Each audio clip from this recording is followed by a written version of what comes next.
Bienvenue dans un nouvel épisode de Soluble. Aujourd'hui, je m'intéresse au gaspillage alimentaire et au marché qui s'est créé pour tenter d'y remédier.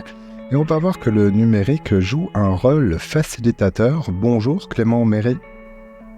Bonjour Simon. Tu es un entrepreneur à impact, tu es le cofondateur de Willy Anti-Gaspi et comme une partie de son nom l'indique, c'est bien dans le commerce en ligne de produits anti-gaspillage alimentaire que tu opères, que tu agis. On va parler donc de cet enjeu qui pèse 10 millions de tonnes, c'est la masse de produits alimentaires jetés chaque année en France. On va en savoir plus sur les étapes de la vie de ces produits que tu proposes à la vente avant qu'il ne soit trop tard et qu'ils finissent à la poubelle. On va parler aussi du vocabulaire qui renvoie à ce sujet. Je pense aux fameuses dates d'expiration qui sont apposées sur les produits, car ce n'est pas toujours facile de s'y retrouver.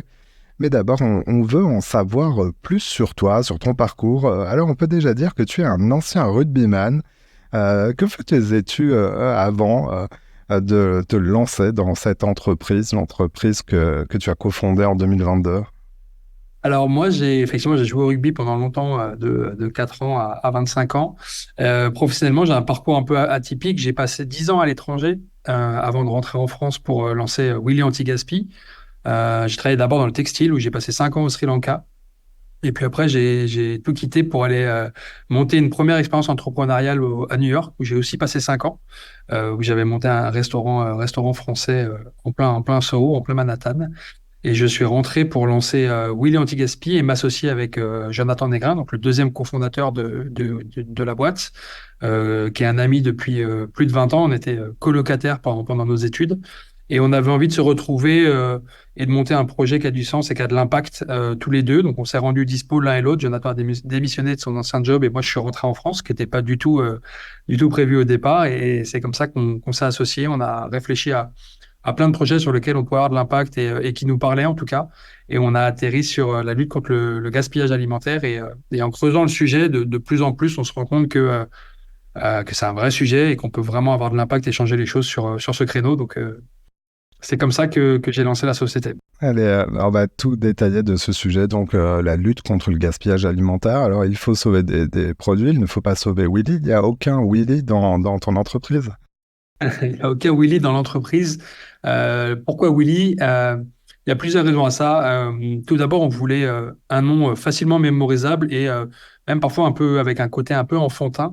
Le but étant d'aborder un sujet hyper sérieux, hyper grave, mais d'un point de vue très positif et du coup de pas dramatiser une situation qui est déjà compliquée. Donc c'est pour ça qu'on a choisi le nom Willy et puis il y a le petit clin d'œil pop culture, sauver Willy et sauver les invendus. Mais ça, c'est pour les plus anciens d'entre nous. Ça parle moins à la nouvelle génération. Et puis après, la deuxième chose, c'est que on voulait que le nom soit Willy Anti-Gaspi. Et ça, c'est un marqueur très fort pour nous parce que ce qu'on fait est dans le nom de la boîte. Et donc, on dit ce qu'on fait et on essaie de faire ce qu'on dit. Alors, je le disais, et c'est un sujet important, un enjeu de taille qu'on peut prendre sur plein de plans, de différentes perspectives, mais il y a quand même ce nombre, ce chiffre que je disais tout à l'heure. Alors, ramené en kilos, c'est 150 kilos de produits alimentaires par an et par personne qui finissent à la poubelle en France. Avec ce chiffre, on comprend bien l'importance du problème. As-tu une vision assez claire des raisons pour lesquelles il y a autant de gaspillage alimentaire? Ouais, on a bien compris le sujet. En tout cas, on comprend de mieux en mieux. Il y a deux chiffres que je peux vous partager sur le gaspillage qui sont encore plus parlants. C'est en France, c'est un repas par Français par semaine qui finit à la poubelle. Donc ça, c'est hyper concret. Et on parle que de produits qui sont complètement bons à la consommation sans risque sanitaire. Donc ça, c'est cata. Et un deuxième chiffre, c'est qu'avec Willy Anti-Gaspi, on a sauvé plus de 450 000 produits, donc un peu plus de 2 ans depuis qu'on s'est lancé. Et donc ça, c'est aussi hyper tangible et ça veut dire que l'impact qu'on a, on peut le mesurer en termes de nombre de produits sauvés de la poubelle qu'on a remis dans le circuit. Et puis après, on peut tirer des équivalents en kilos ou en tonnes ou en nombre de CO2. Donc ça, c'est intéressant. Et après, le sujet de l'anti-gaspi, il faut le voir au niveau de trois, il y a trois strates. Il y a au niveau de la production et des marques. Donc, c'est à ce niveau-là que nous, on va interagir. Ça, c'est à peu près 25% du gaspillage. Après, il y a 25% au niveau des magasins, ce qu'on appelle le retail, où on va avoir environ 25% du gaspillage. Et ensuite, les 50% restants, c'est chez vous et moi de l'assiette à la poubelle. Donc, en fait, le gaspillage alimentaire, on le retrouve un peu à tous les niveaux. Il y a différentes sociétés. La plus connue qui s'est lancée dans les premiers, c'était Too Good To Go qui va travailler au niveau des magasins. Et nous, on a décidé d'apporter une solution nouvelle et différenciante en étant au niveau des marques et des producteurs. Donc, nous, on connecte directement avec des marques et des producteurs. On achète des produits, on les met sur le site et puis après, on les revend partout en France. Un, on les sauve du gaspillage et puis deux, on va les vendre 25-50% moins cher. Donc, ça fait forcément hyper résonance en temps de problème de pouvoir d'achat et d'inflation. Alors, on a fait du gaspillage à tous les étages. Tu es un entrepreneur. On constate, peut-être depuis quasiment 10 ans en France et depuis de premières évolutions de la loi, qu'un marché a émergé. D'ailleurs, l'expression anti-gaspillage alimentaire est connue d'une grande partie du public depuis cette époque et de premières lois. C'est un marché qui est né, tu viens de le dire, autour de la proximité physique avec la vente de paniers mystères, je crois qu'on dit comme ça. Ce sont des lots de produits frais à récupérer que l'on repère essentiellement grâce à des applications comme Too Good To Go ou Phoenix par exemple. Et donc avec ta société, tu as opté pour un autre chemin, un autre canal, c'est la vente en ligne, la vente 100% par Internet. À première vue, l'argument principal, c'est la promesse de payer moins cher des produits.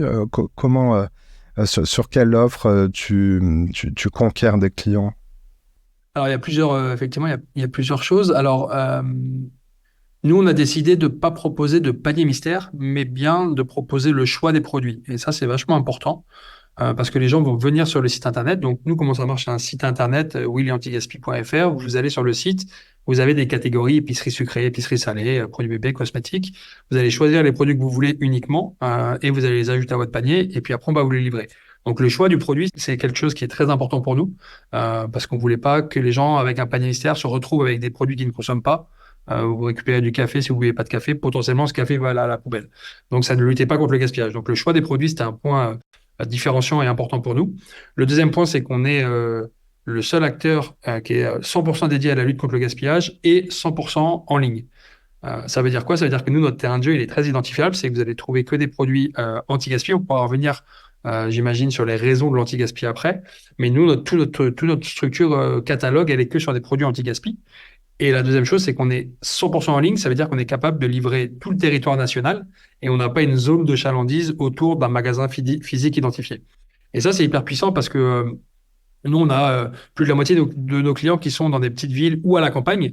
Donc, ils se retrouvent en achetant chez William Tigaspi. Nous, on vend que des produits soit bio, soit français. Donc, on ne vend pas de coca, on ne vend pas de sneakers. Mais en allant sur le site, effectivement, la clé d'entrée, c'est moins cher. Bah, elle est parlante pour plein de gens. Mais en plus de ça, il y a un aspect d'accessibilité géographique. Parce que les gens qui sont en petite ville ou à la campagne n'ont pas forcément un magasin bio spécialisé ou vont pas avoir facilement accès aux produits qu'ils vont pouvoir retrouver sur le site internet. La preuve en est que Paris n'est que 7% de l'activité de la société aujourd'hui. Donc il y a des clients qui sont partout en France et ça c'est la puissance du digital. Et on a essayé de vraiment d'enlever tous les freins à la consommation et à l'achat sur internet. Le plus gros étant la livraison gratuite à partir de 39 euros. Et en réalité, comme nous, on est sur de l'alimentaire, on arrive rapidement à un panier de 39 euros. Donc, la majorité de nos clients ont la livraison gratuite. Alors oui, si j'ai voulu te recevoir, en effet, c'est pour comprendre les coulisses de ton activité, de ton marché. Ce sont des produits qui ne sont plus dans les rayons des commerces physiques. Alors comment se retrouvent ces produits chez toi? Évidemment, on comprend que ce sont des invendus. Quel est le circuit? Est-ce que tu peux nous donner quelques exemples pour qu'on comprenne bien? Tout à fait. Alors, nous, là, c'est que au niveau des marques et des producteurs. Donc, c'est des produits qui n'ont jamais été en magasin. La grande partie du catalogue, c'est sur l'alimentaire et les raisons principales du gaspillage alimentaire, c'est ce qu'on appelle des dates courtes qui sont liées à des contrats dates. Je vais essayer d'être pas trop technique, mais c'est des produits qui ont été refusés par la grande distribution principalement ou les magasins bio spécialisés parce qu'il n'y a plus assez de dates entre la date sur l'emballage et la date du jour. Ce qu'il faut savoir, c'est que c'est une aberration absolue parce que, pour prendre un exemple très concret, un produit qui sort d'usine au 1er janvier avec une DDM, une date de durabilité minimale, au 31 décembre, la plupart du temps, la grande distrib ou les magasins bio spécialisés vont exiger 2 tiers de date. C'est-à-dire qu'à partir d'avril, les produits vont être refusés. Donc, c'est des produits qui n'ont rien à faire à la poubelle. À partir d'avril, les producteurs se retrouvent avec des surstocks, ils savent pas comment les vendre parce que personne ne veut les acheter. Vous avez encore 3, 4, 5, 6, 7, 8 mois de date avant la date marquée sur l'emballage. Et en plus de ça, c'est des produits que vous pouvez consommer après la date parce qu'il n'y a pas de risque sanitaire du thé, du café, du chocolat. Les produits que vous trouvez sur le site ne vont pas changer après date. Donc, il n'y a aucune raison de jeter tous ces produits-là. Ça, c'est pour la raison principale pour l'alimentaire. Il y a une deuxième grosse raison, c'est les surstocks. En fait, les producteurs veulent à tout prix éviter d'être en rupture de stock parce que souvent, sinon, ils se font déréférencer d'un magasin, c'est-à-dire qu'on va les sortir et les remplacer par un autre produit.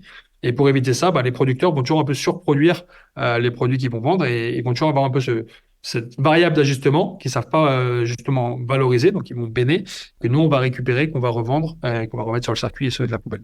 Alors, je reviens sur le point clé de la date. On a tous en tête, on est tous des consommateurs, on a tous sous les yeux des dates sur les produits que l'on consomme, que l'on achète. C'est pas facile de s'y retrouver, d'autant qu'il y a eu des changements d'appellation. Alors, tu as déjà dit DDM, je dis également DLC. Peux-tu nous dire ce que cela veut dire, la différence entre les deux?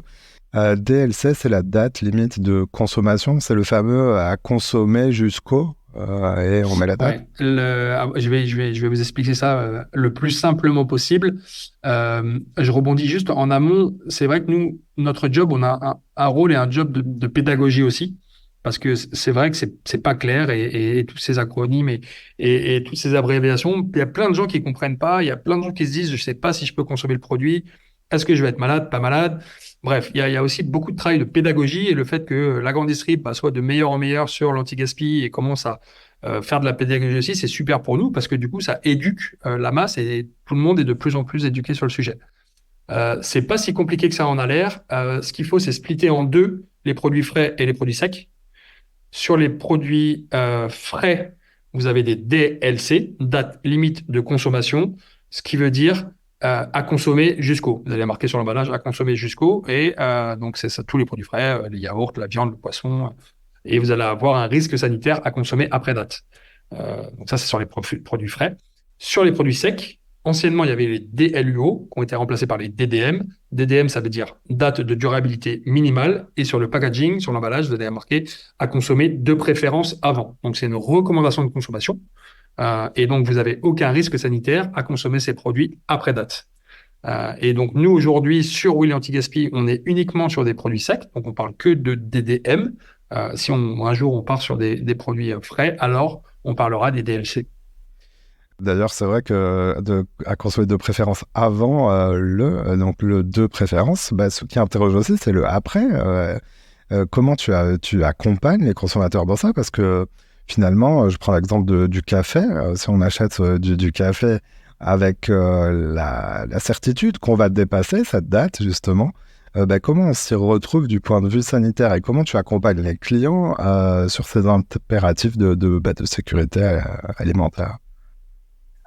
En fait, bon, nous déjà, on fait pas de produits transformés, donc on va acheter des produits enfin, notre modèle, c'est de l'achat-revente.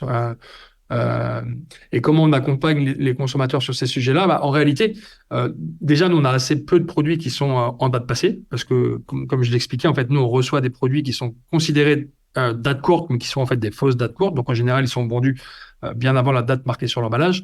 Et bien même si on arrivait après la DDM, donc la date marquée sur l'emballage, il n'y a pas de risque sanitaire. Donc sur l'exemple concret qu'on a pris là sur le café, au pire des cas, le goût va être un peu moins explosif ou un peu moins, je sais pas comment on décrit un café, je suis pas un expert, mais vous allez perdre peut-être un peu quelques qualités gustatives sur le café, mais il n'y a pas de risque de tomber malade. Et puis en général, enfin nous on a fait des tests et le chocolat par exemple, en général il blanchit un peu quand il est en date au bout de 6 mois, date passée, mais par contre il est toujours super bon. Donc le miel, ça ne même pas, et pourtant il y a quand même une date sur l'emballage. Enfin, il y a la moutarde, c'est pareil. Donc on a plein d'enjeux, mais le riz, enfin, tous les produits qu'on a sur le site n'ont rien à faire à la poubelle en date passée. Et je parlais tout à l'heure des produits frais. C'est moins notre sujet parce qu'on ne les vend pas sur le site internet. Mais j'ai envie de dire, même sur des produits frais, il y a une date, donc c'est légal, la limite de consommation, mais après, rien n'empêche de sentir, regarder, goûter le produit et utiliser. En fait, nous, on parle beaucoup de ça, de bon sens, en fait, et de se dire, bah voilà, si un yaourt, il sent pas bon, vous allez le sentir immédiatement et vous n'allez pas le consommer. Hmm, Mais encore une fois, c'est un peu moins notre sujet parce qu'on est vraiment concentré sur les DDM. ouais, on a bien compris que dans ton cas, c'est plus le risque après l'achat d'une altération du produit et pas de risque sanitaire. Alors, y a-t-il des produits particulièrement adaptés à ton business? Quels sont les produits les plus recherchés par les clients? Ben justement, en passant par le canal Internet et non pas magasin physique. Alors nous, on a la chance, enfin, on travaille pour ça en tout cas, et la communauté nous le rend bien, d'avoir des clients qui sont hyper fidèles et hyper contents. Donc nous, on a plein de clients qui passent une première commande, découvrent un peu le concept, comment ça marche, parfois un peu sceptiques, et puis après qui recommandent hyper régulièrement.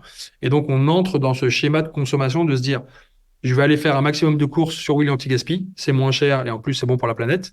Et puis après, je vais aller compléter avec mon magasin de proximité, avec un marché, avec quel que soit mon magasin secondaire pour acheter du frais et pour acheter ce que j'ai pas trouvé sur Willy Anti-Gaspi. Donc ça, c'est vraiment ce qui se passe. Et en fait, nous, on a une communauté un peu de fans engagés, en tout cas, qui nous suivent et qui parlent de nous à leurs amis, leurs familles, les collègues. Et donc ça fait effet boule de neige et c'est hyper puissant parce que quand quelqu'un parle d'une solution à quelqu'un d'autre, en général, il y a le lien de confiance qui se crée assez facilement. Donc ça fonctionne bien. Et pour répondre plus précisément à votre question, en fait, nous, c'est souvent des courses de ce qu'on appelle des fonds de placard. Donc, en fait, les produits qui fonctionnent bien, c'est les produits assez basiques, donc du thé, du café, du riz, des pâtes, de la confiture, tous les produits pour le petit déjeuner, pour l'épicerie salée, l'épicerie sucrée. Ça, c'est des choses qui fonctionnent très bien. Et l'intérêt que vous allez trouver sur le site, c'est qu'on mixe deux choses. On mixe des marques distribuées nationalement très grand public, Björk, Bonne Terre, donc qui sont un peu des encres pour les clients qui se disent, ah tiens, je connais cette marque-là, ça me rassure. Donc, ils vont acheter ces types de marques-là. Et en plus de ça, on propose des marques qui sont moins connues, moins distribuées, des petites marques françaises. Et donc, les gens, en général, sont assez curieux. Ils vont prendre un ou deux articles d'une marque moins connue. Et puis, en général, leur ratio s'équilibre sur les commandes suivantes. Je me dis, en t'écoutant, que la lutte contre le gaspillage alimentaire parle d'abord aux valeurs morales des gens, c'est-à-dire qu'il y a un côté un peu inacceptable, voire beaucoup selon ses propres critères, à l'idée que des produits consommables finissent à la poubelle lorsqu'on sait qu'ils peuvent trouver preneur. Mais il faut se dire aussi que si le gaspillage alimentaire était un pays, il serait le troisième émetteur de gaz à effet de serre derrière les États-Unis et la Chine. Alors, c'est pas moi qui le dis, c'est un rapport du programme des Nations Unies pour l'environnement qu'il a évalué en 2022. L'ONU a calculé l'impact du gaspillage alimentaire dans le bilan carbone mondial. En un chiffre, cela représente 10% des gaz à effet de serre émis, des gaz qui sont responsables du réchauffement climatique. Est-ce que le thème de l'environnement peut aussi contribuer à basculer vers une habitude d'achat anti-gaspi? Est-ce que tu perçois cette Oui, tout volonté à chez les fait. consommateurs? Tout à fait. Et pour compléter le début de votre phrase, c'était il y a surtout 93% des Français qui trouvent le gaspillage alimentaire inacceptable. Ça, c'est un chiffre de l'ADEME. Et donc, en fait, ça fait consensus. C'est-à-dire que tout le monde se dit, il y a un vrai problème de gaspillage, il faut faire quelque chose. Et après, il faut faire quelque chose, c'est là où nous, on essaie d'apporter une solution qui est hyper simple, hyper intuitive, hyper rapide et efficace pour pas être dans la contrainte, mais justement d'apporter quelque chose sur lequel on peut aller chercher des prix bas et en même temps lutter contre le gaspillage. Donc ça, c'est le côté consensus et tout le monde a envie de s'engager. Enfin, 93%, on n'est pas à 100%, mais c'est quand même la grande majorité des gens. C'est hyper puissant. Et puis après, ouais, en fait, en luttant contre le gaspillage alimentaire, on a un impact sur le côté environnemental et les chiffres que vous dites là, on les connaît très bien et ça nous plaît beaucoup de justement être sur un terrain de jeu où on va pouvoir avoir de l'impact sur différents aspects, sur l'environnement, sur les discriminations au bien manger, en fait. Parce que nous, les produits bio qu'on propose sur le site, si vous allez sur un magasin bio spécialisé, c'est hyper cher et c'est pas accessible à tout le monde. Et le constat, c'est celui-là au départ, de se dire, bah, c'est pas normal que, il y ait X% ou très peu de gens qui puissent se payer des bons produits et puis qui n'ont pas envie de manger des produits qui sont pas bons pour la santé. Donc ça aussi, le côté inégal, c'est important pour nous, le côté social. En jetant moins, on est capable aussi de redistribuer plus à des gens bah, qui ne sont pas forcément capables aujourd'hui tout simplement de manger ou de bien manger, c'est déjà une étape, mais parfois même de manger tout court, c'est pas évident. Donc ouais, le côté environnement, le côté social, de tous ces sujets d'impact-là, avec le terrain de jeu de l'anti-gaspi, on arrive à y contribuer et avoir de l'impact. Et ça nous parle évidemment. Ouais.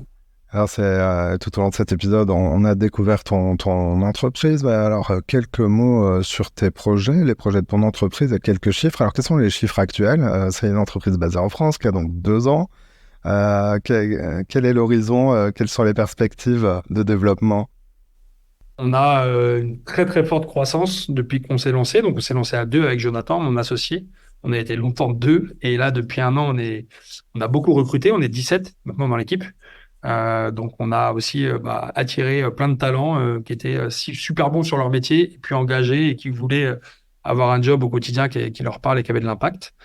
Donc les enjeux, nous, c'est de continuer à faire rayonner le projet Willy Anti-Gaspi pour qu'il y ait un maximum de gens qui pensent à nous. On a plein de nouveaux clients qui viennent, on a plein de clients qui les recommandent régulièrement et donc on est sûr qu'on fait les choses bien à ce niveau-là, mais il faut encore est-il, on est tout petit, on est une jeune boîte et du coup il faut qu'on se fasse connaître au plus grand nombre, hein, à la fois au niveau des clients, puis maintenant on a plein de marques aussi qui nous sollicitent et qui nous disent bah moi j'ai des invendus, est-ce qu'on peut travailler ensemble? Donc ça c'est vraiment super et puis après on va avoir besoin encore de recruter encore plus de talents pour rejoindre le projet et continuer à aller sauver plein de produits. Et toujours dans ce premier temps, rester en France, parce que je sais qu'on a écouté aussi au-delà de la France, dans la francophonie, les livraisons et le public est 100% français.